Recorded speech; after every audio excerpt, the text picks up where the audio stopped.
Black woman accused of carrying suspicious bags. It's an invention that revolutionized aviation. Have you ever had a moment where everything you worked for, your dreams, your passion, your very identity was questioned by someone who didn't even know you? What if you were seconds away from a life-changing breakthrough, only to be stopped by prejudice and doubt?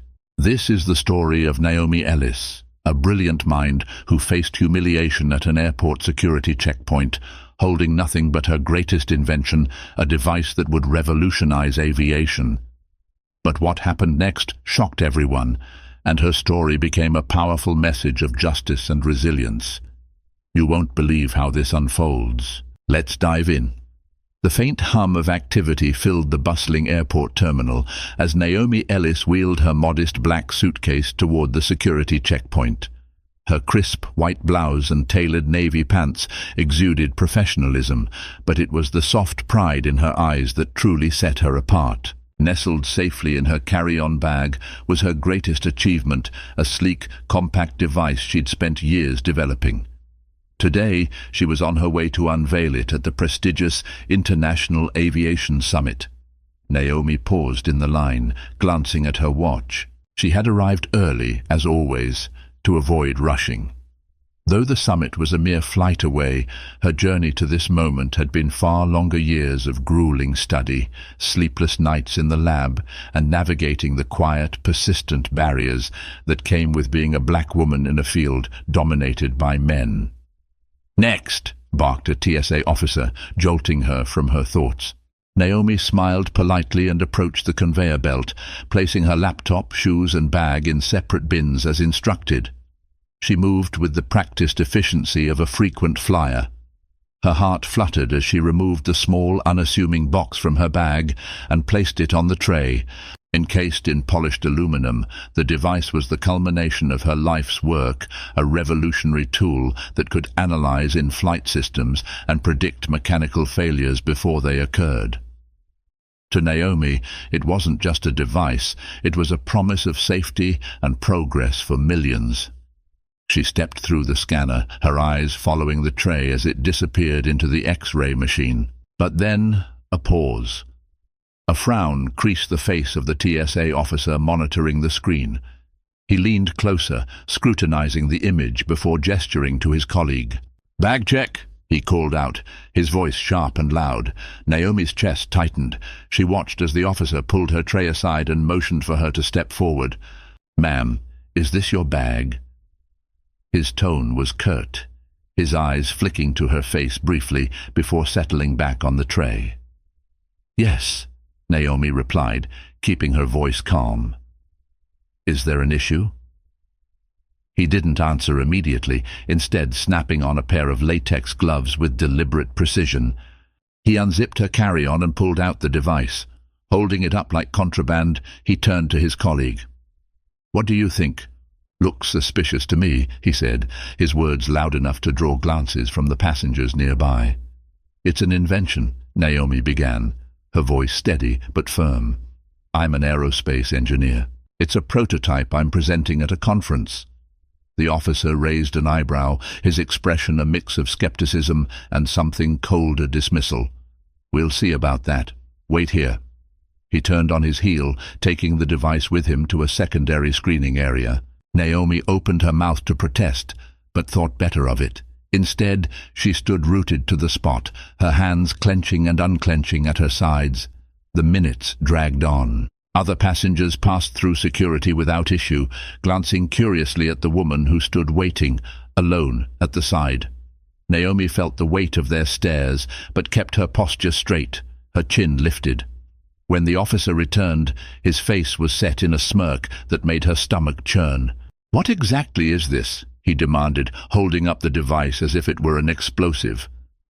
"I've already explained," Naomi replied, her tone firmer now. "It's an invention, a prototype for predictive maintenance in aviation systems."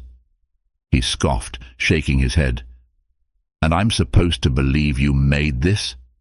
The words hit her like a slap. Naomi drew in a slow breath, her mind racing. She wanted to snap back, to demand why he doubted her, but years of navigating these moments had taught her that calm was her greatest weapon. "I can provide documentation," she said evenly, reaching for her bag. "My credentials are in—" "Step back," the officer interrupted, his voice rising. "This needs to go through further inspection. Stay where you are." The scene was drawing more attention now. Passengers whispered among themselves, some glancing at Naomi with curiosity, others with thinly veiled judgment. Naomi felt the heat rise in her cheeks, but she refused to let her frustration show. Instead, she stood tall, watching as the officer carried her invention away again. The seconds stretched into minutes, each one an eternity. Her mind cycled through memories of every time she'd been questioned, doubted, underestimated. This was supposed to be a triumphant day, but now she was standing in an airport, treated as a suspect for daring to carry her own creation. When the officer finally returned, his smirk had deepened. "You'll need to come with us for further questioning," he said, motioning to a nearby door. Naomi's heart sank, but she squared her shoulders and nodded. She followed him, her steps measured and deliberate. She had worked too hard, come too far, to let this moment break her. As the door closed behind her, Naomi resolved to turn this humiliation into something greater. She would face their doubts, their assumptions, and when the truth came to light, they would regret ever underestimating her.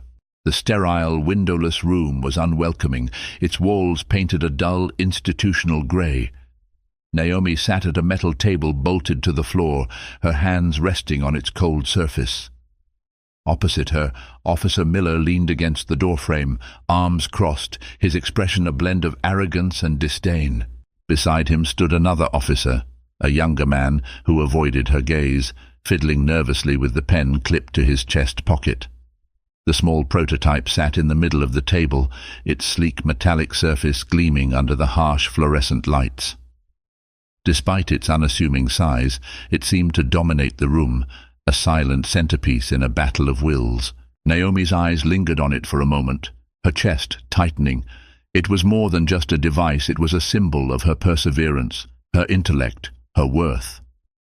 "Let's cut to the chase," Miller said, breaking the tense silence. His voice was loud in the cramped space, each word dripping with condescension. "What is this thing? And don't give me some fairy tale about being an engineer." Naomi inhaled slowly, counting to 3 before answering. "I've already explained. It's a prototype for a predictive maintenance system. It analyzes in-flight mechanics in real time to detect issues before they escalate. I'm presenting it at the International Aviation Summit." Miller snorted, a sharp, dismissive sound. "Real-time mechanics, huh? Sounds like a lot of fancy words. But you expect me to believe you made this? You?" His tone emphasized the last word, and Naomi's jaw tightened. She met his gaze, unflinching. "Yes, me," she said, her voice steady but edged with quiet steel. "I designed it. I built it. And I've secured patents for it." "Patents?" Miller repeated, his smirk deepening. "Let me guess, printed out at home, right?" The younger officer shifted uncomfortably, glancing between Naomi and Miller. Naomi noticed his hesitation, the way his eyes darted to the device as though he was curious but too afraid to speak up. For a moment, she considered addressing him directly, bypassing Miller altogether, but she knew it would be futile. Miller was the one in charge, and he was clearly relishing his position of power. "May I retrieve my credentials?" Naomi asked, keeping her voice even. "They're in my bag. You confiscated it earlier." Miller chuckled, shaking his head. "Nice try. For all I know, you could be reaching for something else in there." "Something else?" Naomi repeated, her brow furrowing. "Are you implying I'm a threat?" "I'm not implying anything," Miller replied, his tone casual but his smirk widening. "I'm just saying you can't be too careful these days." Naomi's chest tightened further, anger simmering just beneath her composed exterior. She had spent years refining her ability to navigate these situations, responding with calm, logic and grace in the face of baseless suspicion. But this was testing her limits. She leaned forward slightly, her eyes locked on Miller's. "With all due respect, officer, I'm not here to pose a threat. I'm here to change aviation.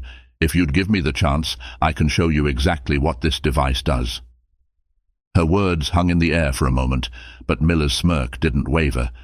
He pushed off the doorframe and sauntered toward the table, picking up the prototype with exaggerated caution. "This little thing," he said, turning it over in his hands as though inspecting a toy. "You really expect me to believe this is going to change aviation? What's next? You telling me it's a time machine?" Naomi felt the heat rise in her cheeks, but she kept her voice calm.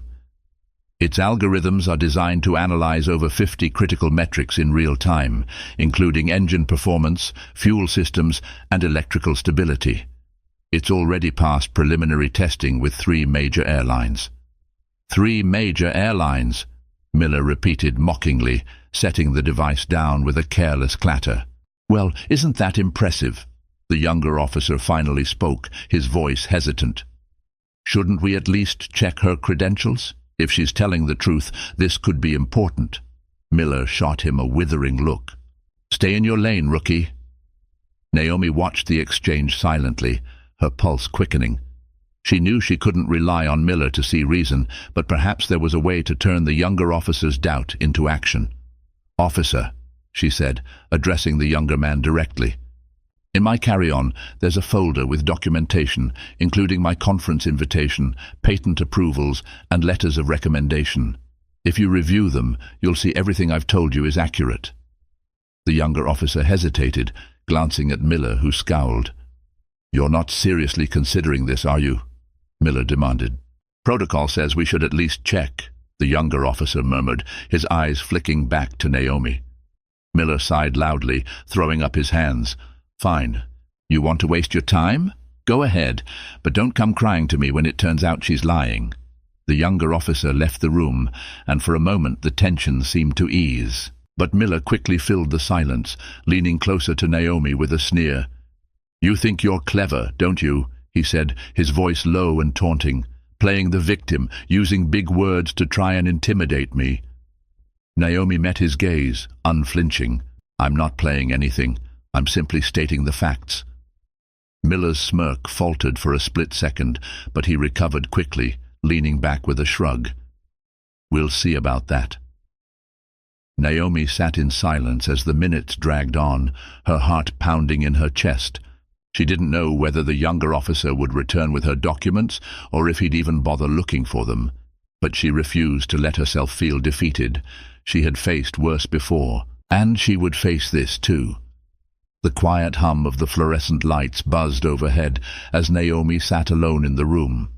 The cold metal chair pressed uncomfortably against her back, but she refused to fidget. Instead, she focused on keeping her breathing steady, her expression neutral. She knew the game officer Miller was playing dragging out time, pushing her to react, to snap, to lose the composure that was her armor. Her mind wandered to the years she had spent perfecting the prototype that now sat between them on the table. She had poured her soul into it, sacrificing weekends, vacations, and even relationships.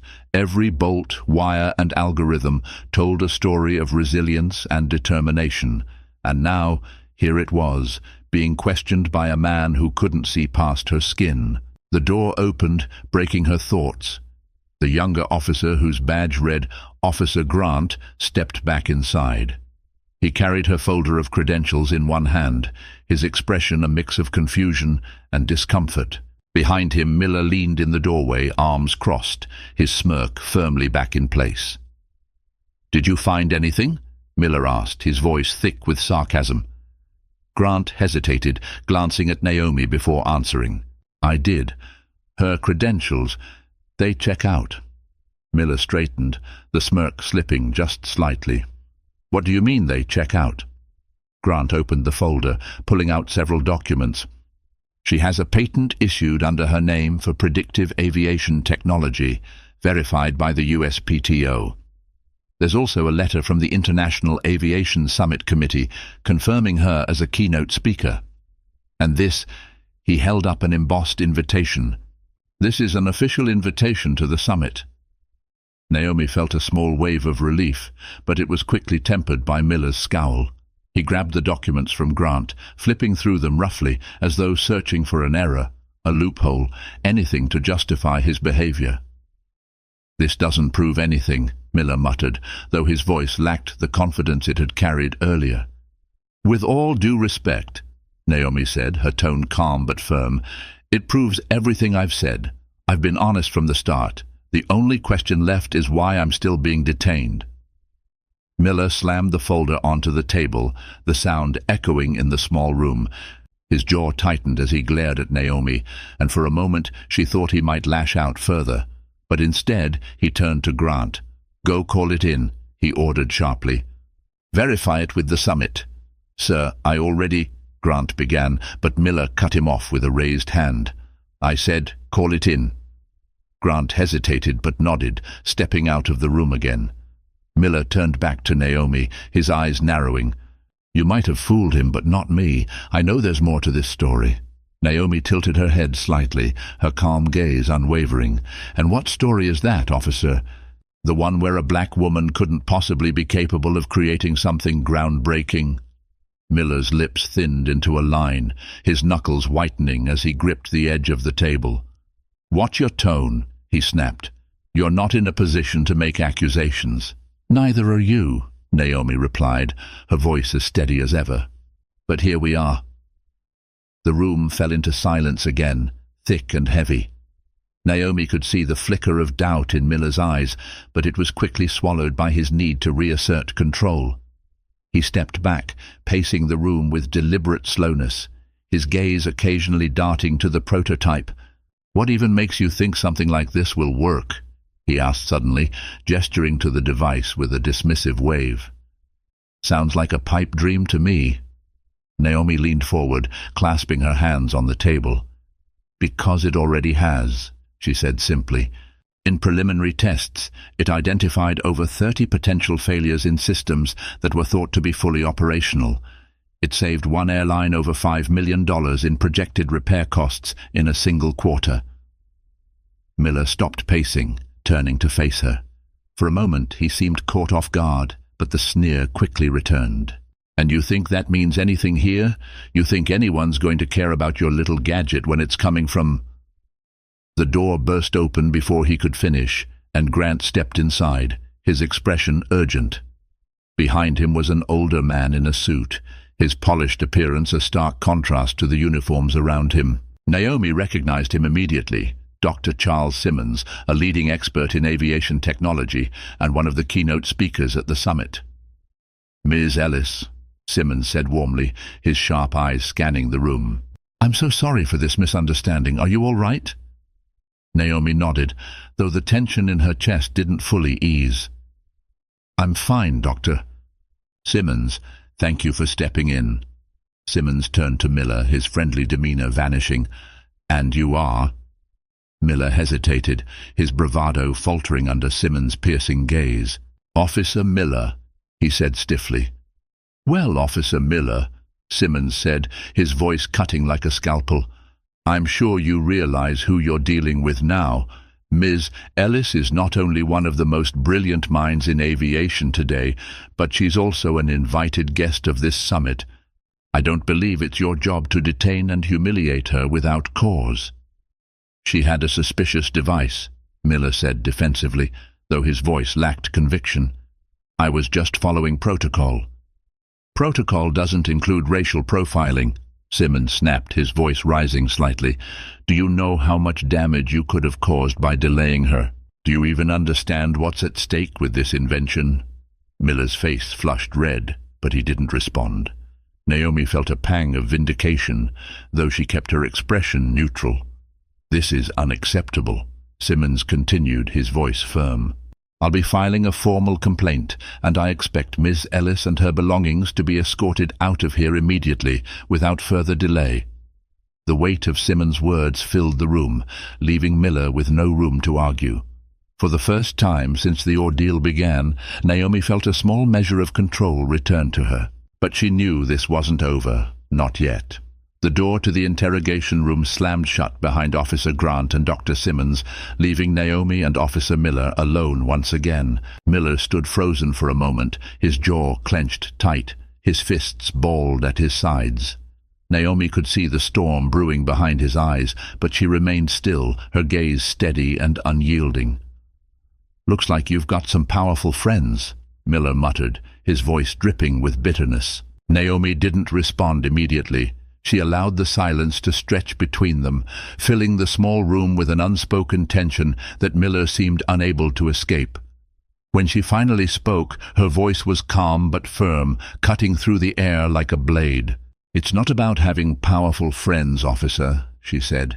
"It's about respect, something you've refused to show me from the moment I walked in here." Miller flinched, his facade of control cracking for a split second. He quickly masked it with a sneer, but Naomi had already seen through him. He was grasping for power in a situation where it was rapidly slipping away. "You think you're some kind of hero?" he spat, leaning forward across the table. "Walking in here, acting all high and mighty because you've got a fancy device and some big-shot scientist backing you up? You don't know the first thing about what it's like to work in the real world." Naomi raised an eyebrow, her composure unshaken. "The real world?" she repeated, her tone sharp. "The world where people like me have to work twice as hard for half the recognition, where we're questioned and doubted at every turn, no matter how qualified we are. That world." Miller's sneer faltered, but he quickly recovered, straightening up and crossing his arms. "Spare me the lecture," he said dismissively. "You're not the first person to play the victim card in this room." Naomi felt a flash of anger rise in her chest, but she forced herself to remain calm. She had learned long ago that anger wouldn't serve her here, not in a room where people like Miller held the illusion of power. Instead, she leaned back in her chair, her gaze unwavering. "You think I'm playing the victim?" she said quietly. "I'm not. I'm standing up for myself. And for every person who's ever been made to feel small because someone like you decided they didn't belong." The words hung in the air like a challenge, daring Miller to respond. He opened his mouth, then closed it again, seemingly at a loss for how to retake control of the conversation. Before he could find his footing, the door opened again. This time, it wasn't Officer Grant or Dr. Simmons. It was a woman in a tailored suit, her sharp heels clicking against the linoleum floor. Her presence filled the room, commanding attention with an authority that Miller couldn't ignore. "Officer Miller," she said, her voice crisp and authoritative. "I'm Agent Collins with the Transportation Security Administration. I'm here to address the situation." Miller's bravado evaporated instantly. He straightened up, his posture stiff, his expression carefully neutral. "Agent Collins," he said, his voice suddenly deferential. "I was just following—" "Save it," Agent Collins interrupted, holding up a hand. "I've already been briefed on the incident, and I've reviewed the security footage." Naomi felt her breath catch at those words. Security footage. The thought of her treatment being captured on camera was both a relief and a reminder of the humiliation she had endured. She glanced at Agent Collins, searching her face for any sign of judgment, but found only professionalism. "Ms. Ellis," Collins said, turning to Naomi with a nod. "On behalf of the TSA, I want to extend our sincerest apologies for the way you've been treated. This is not the standard of professionalism we uphold." "An apology is a start," Naomi replied, her voice steady but edged with quiet resolve. "But what happens next is what matters." Collins nodded again, her expression serious. "You're absolutely right. Officer Miller, you are relieved of your duties pending a full investigation into your conduct. Please surrender your badge and firearm immediately." Miller's face turned ashen. "Wait, you can't." "I can," Collins said firmly, cutting him off. "And I have. Your actions today were not only unprofessional but potentially discriminatory. That is unacceptable." Miller's hands trembled as he fumbled with his badge, unclipping it from his uniform and placing it on the table. His eyes darted to Naomi, filled with a mixture of resentment and fear, but she refused to look away. She wanted him to see her strength, her resolve, and the quiet power he had tried to strip from her. As Miller left the room, his steps heavy with defeat, Naomi let out a slow breath. Agent Collins sat across from her, folding her hands neatly on the table. "Ms. Ellis," Collins began, her tone softer now. "I understand that no apology can undo what's happened here, but I want you to know that steps will be taken to ensure this doesn't happen again." Naomi nodded, her mind still processing the whirlwind of events. "I appreciate that," she said, "but this isn't just about me. It's about the systemic issues that allow things like this to happen in the first place." Collins met her gaze, a flicker of understanding passing between them. "I hear you," she said, "and I'll do everything in my power to address those issues. In the meantime, let's get you to that conference.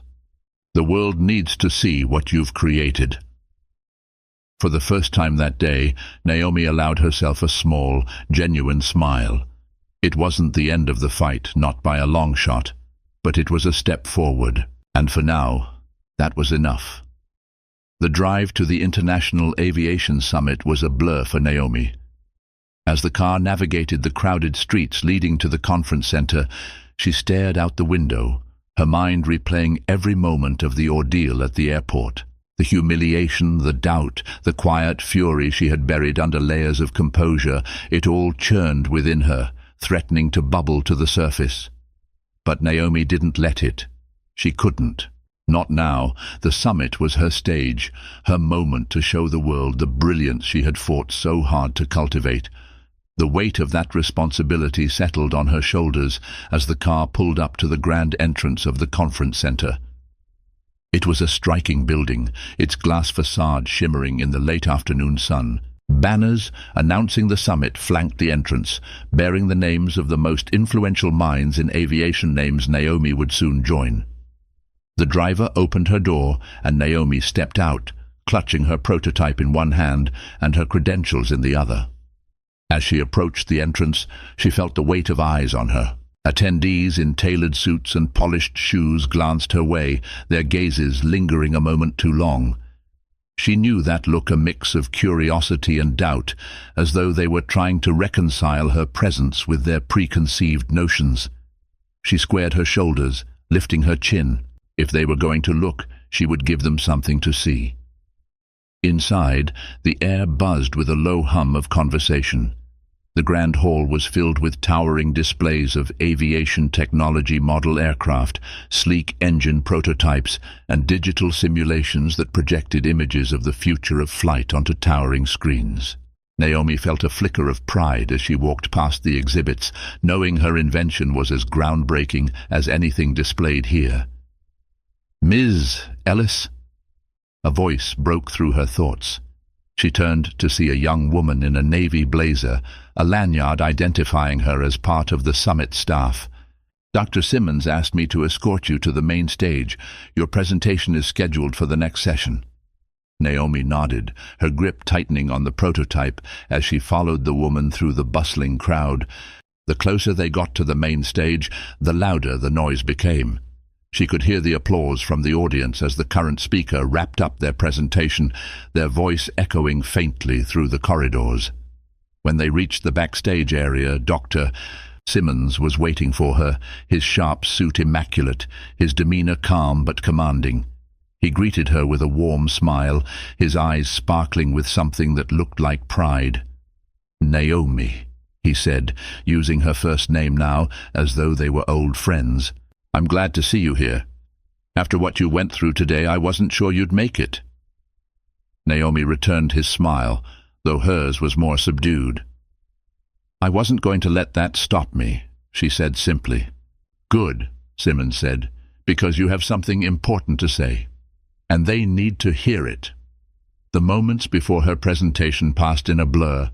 A technician fitted her with a microphone, her prototype was set up on the stage, and the program director announced her name to the audience. As Naomi stepped onto the stage, the lights were blinding, casting the crowd into shadow. She couldn't see their faces, but she could feel the weight of their attention pressing against her. For a moment, doubt crept in. What if they didn't take her seriously? What if, after everything, she failed to make them understand the importance of her work? The memory of Officer Miller's sneer flickered in her mind, his voice dripping with disdain. "You think anyone's going to care about your little gadget?" Naomi took a deep breath, grounding herself. She wasn't here to prove herself to people like him. She was here to prove to herself and to the world that her work mattered. She began to speak. Her voice was steady, each word measured and deliberate.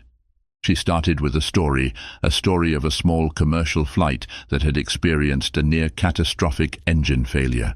The passengers had been saved, but only just. Naomi had read about it in the news years ago, and it had sparked something in her, a desire to create a technology that could prevent such incidents before they even began. As she spoke, she watched the audience. She could see their postures shift, their gazes sharpening. She explained how her prototype worked, breaking down complex algorithms and mechanical systems into terms even the least technical among them could understand. She described the rigorous testing it had undergone, the airlines that had already expressed interest, and the lives it could save.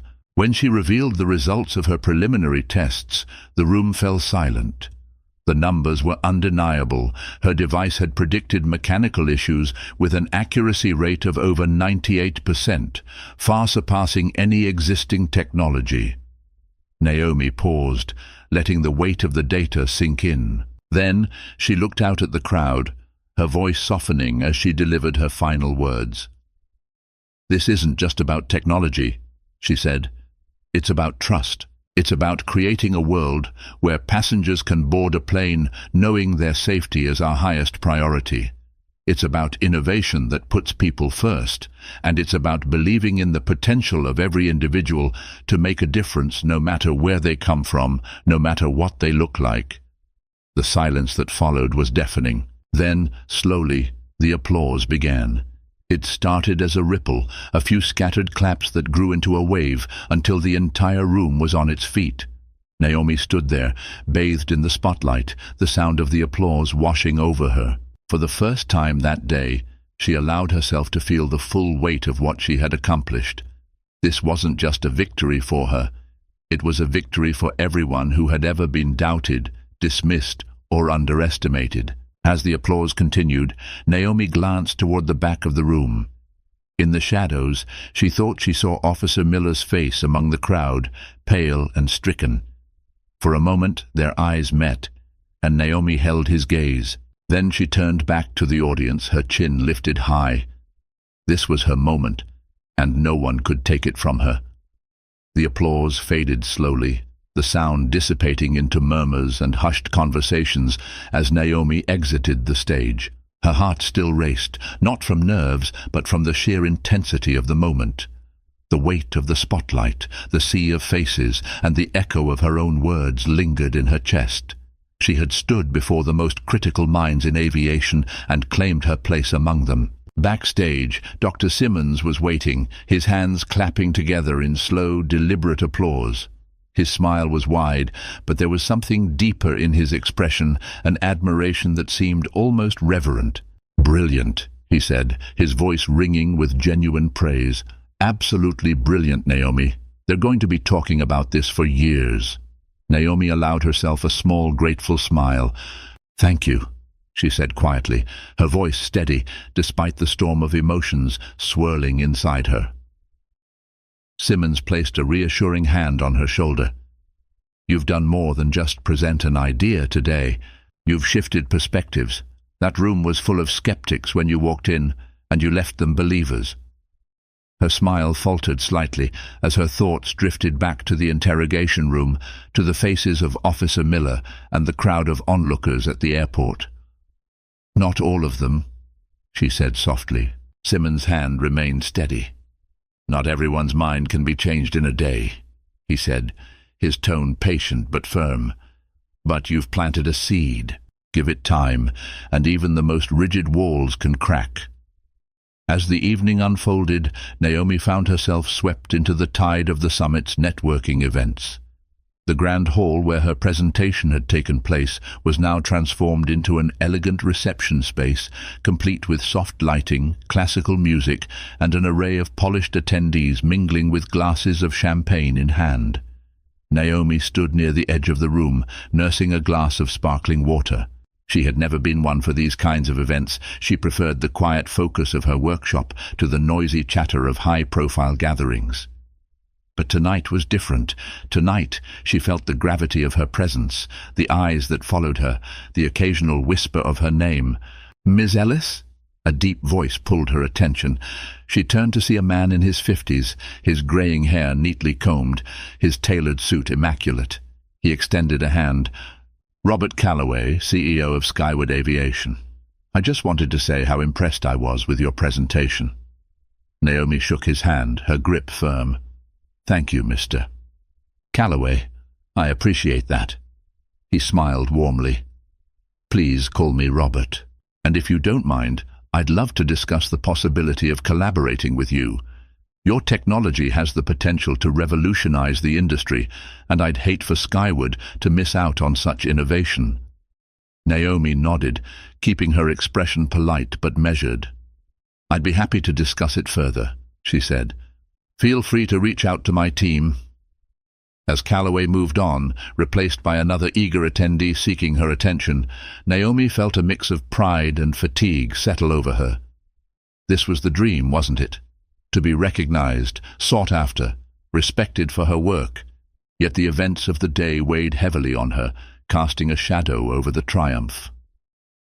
Later that night, Naomi found herself alone on the terrace of the conference center, the cool evening air brushing against her skin. The city lights stretched out before her, a glittering tapestry of life and motion. She leaned against the railing, her mind replaying the day's events in slow, vivid detail. The sound of approaching footsteps pulled her from her thoughts. She turned to see Dr. Simmons once again, a glass of red wine in his hand. He joined her at the railing, his gaze following hers out over the city. "Needed a moment to breathe?" he asked, his voice gentle. Naomi nodded. "It's been a lot," she admitted. Simmons chuckled softly. "I can imagine. Days like this tend to leave their mark."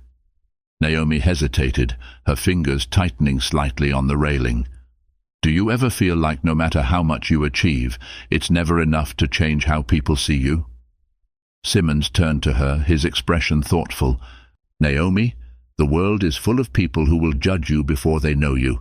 They'll see your skin, your gender, your background, and they'll decide they already understand who you are.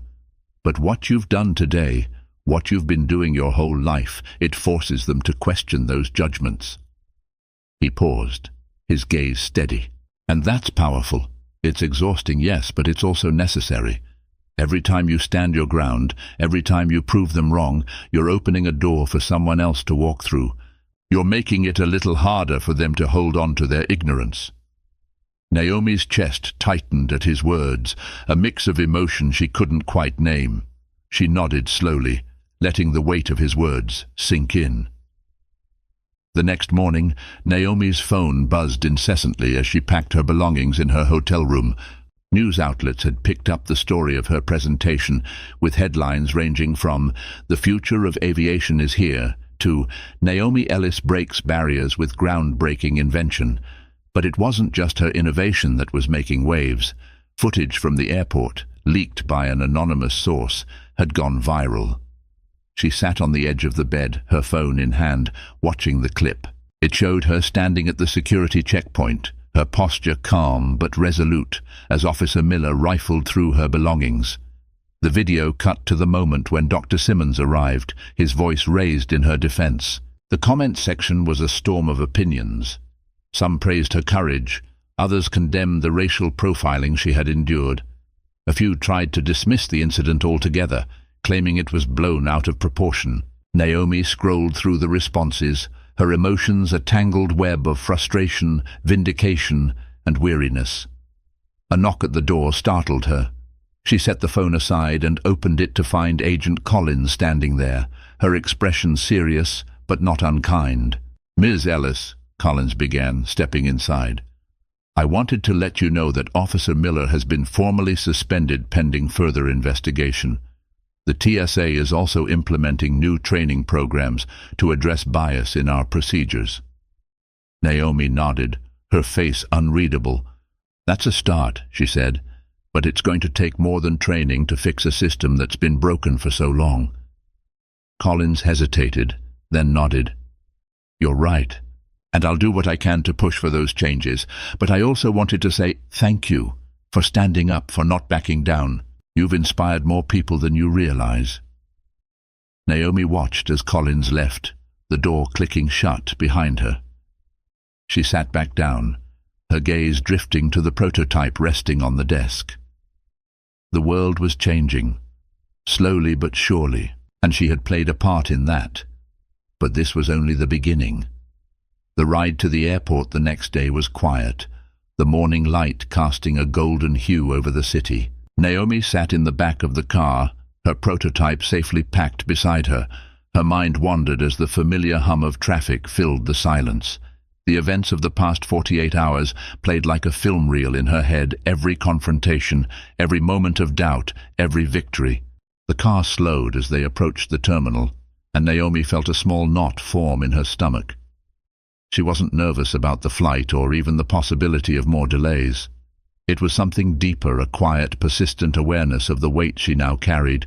She wasn't just an aerospace engineer or an inventor anymore. She had become something larger, a symbol for something greater, and that responsibility both humbled and unsettled her. As she stepped out of the car and approached the entrance, she noticed a few people glancing her way. Some whispered, their eyes widening in recognition. She straightened her shoulders, refusing to shrink under their gazes. If they knew her story, so be it. Let them look. Let them see. Inside the terminal, Naomi moved through security with a quiet efficiency.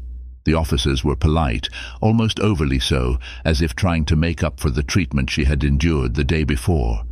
They handled her belongings with care, their eyes darting to her face as though searching for some unspoken forgiveness. Naomi didn't offer it, not yet. Respect was earned, not demanded.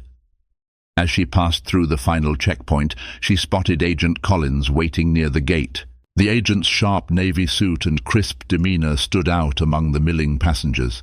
When their eyes met, Collins offered a small, respectful nod. "Ms. Ellis," she said as Naomi approached, "I wanted to see you off and ensure there are no further issues." Naomi nodded, her expression neutral. "Thank you," she said simply. "I appreciate that."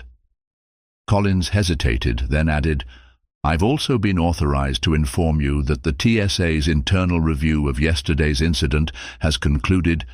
Officer Miller's suspension has been upgraded to a formal dismissal." Naomi raised an eyebrow, though her expression remained composed. "And the training programs you mentioned?" "They're being expedited," Collins assured her. "Starting next month, all officers will undergo mandatory bias and cultural sensitivity training. It's a small step, but it's a start." Naomi studied Collins for a moment, searching for any trace of insincerity. But the agent's expression was earnest, her tone genuine. Naomi nodded again, her voice quiet but firm. "It's a necessary step. Let's hope it's the first of many."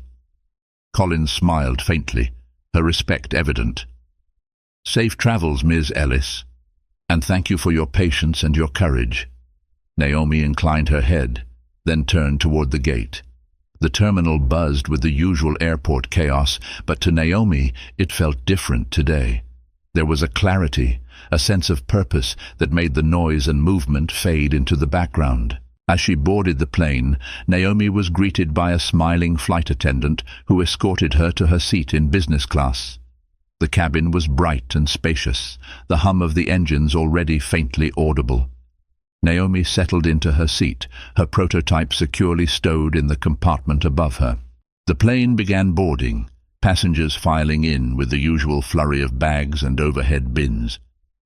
Naomi watched them absently, her mind drifting to the summit, the applause, the faces of those who had approached her afterward with admiration and curiosity.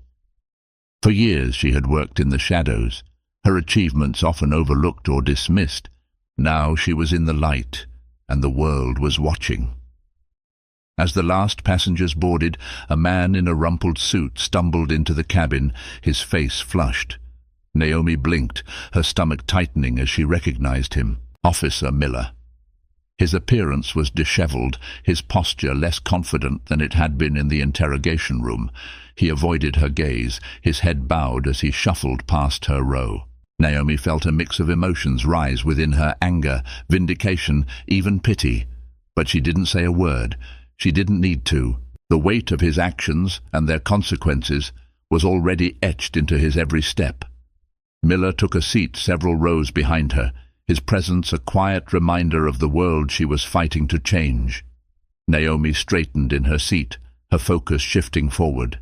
She had a flight to take, a mission to fulfill, and no time to dwell on those who had tried to hold her back. Hours later, as the plane soared above the clouds, Naomi opened her laptop and began typing. The rhythmic tapping of the keys was soothing, each stroke a step forward. She wasn't just working on her next project. She was documenting her journey, her struggles, her triumphs. She wanted the world to know what it had taken to reach this point, not for glory, but for understanding, for change. The seatbelt light dinged off, and Naomi glanced out the window at the endless expanse of blue sky. Somewhere below, the world churned on, its gears grinding forward, slow but relentless. She thought of the young engineers who might see her story, the inventors who would follow in her footsteps, the women and men who would find strength in her resilience. As the plane began its descent, Naomi closed her laptop and took a deep breath. The journey was far from over, but for the first time in a long time, she felt ready for what lay ahead. The fight for justice, respect, and recognition was not a sprint. It was a lifetime marathon, and Naomi Ellis was just getting started. The wheels of the plane touched down with a soft thud, the runway stretching out beneath the aircraft as it slowed to a steady taxi. Naomi exhaled deeply, her fingers resting lightly on the armrest as the familiar sense of transition settled over her. She was home, or close to it geographically, at least. Emotionally, the journey felt far from complete.